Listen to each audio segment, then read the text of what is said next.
तुलसी विवाह 2023 कब है? देवउठनी एकादशी के दिन तुलसी विवाह किया जाता है। इस साल 23 नवंबर को देवउठनी एकादशी को है, इसलिए 23 नवंबर को ही तुलसी विवाह मनाया जाएगा। इसी दिन भगवान शालिग्राम और माता तुलसी का विवाह किया जाएगा। तुलसी विवाह 2023 मुहूर्त कार्तिक माह के शुक्ल पक्ष की एकादशी तिथि 22 नवंबर को रात 11:03 बजे से शुरू हो रही है। इसका समापन 23 नवंबर की रात 9:01 बजे होगा। एकादशी तिथि पर रात्रि पूजा का मुहूर्त शाम 5:25 से रात 8:46 तक है।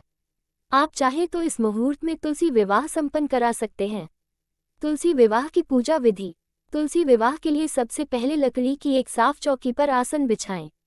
गमले को गेरू से रंग दें और चौकी के ऊपर तुलसी जी को स्थापित करें। दूसरी चौकी पर भी आसन बिछाएं और उस पर शालिग्राम को स्थापित करें। दोनों चौकियों के ऊपर गन्ने से मंडप सजाएं।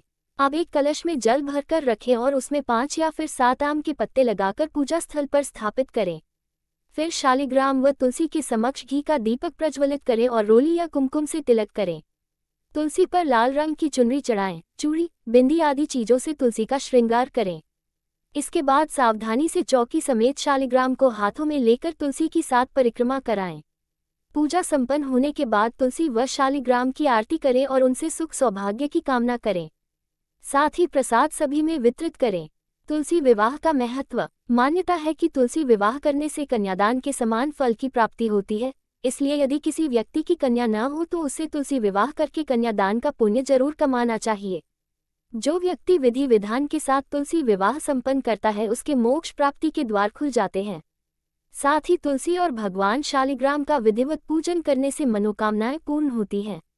हिंदू धर्म में कार्तिक माह का बहुत ज्यादा महत्व है। इस माह में शुक्ल पक्ष की एकादशी को भगवान विष्णु 4 महीने की निद्रा के बाद जागते हैं। उनके जागने के बाद ही सभी तरह के शुभ और मांगलिक कार्य फिर से शुरू होते हैं। इसके साथ ही हिंदू पंचांग के अनुसार कार्तिक माह के शुक्ल पक्ष की एकादशी तिथि को ही तुलसी और शालिग्राम जी का विवाह किया जाता है। मान्यता है कि तुलसी विवाह संपन्न करवाने से कन्यादान के समान फल की प्राप्ति होती है और मोक्ष के द्वार खुल जाते हैं। साथ ही तुलसी जी और शालिग्राम की कृपा से विवाह में आने वाली बाधाएं भी दूर होती हैं। शादीशुदा जीवन में भी खुशियां बनी रहती हैं।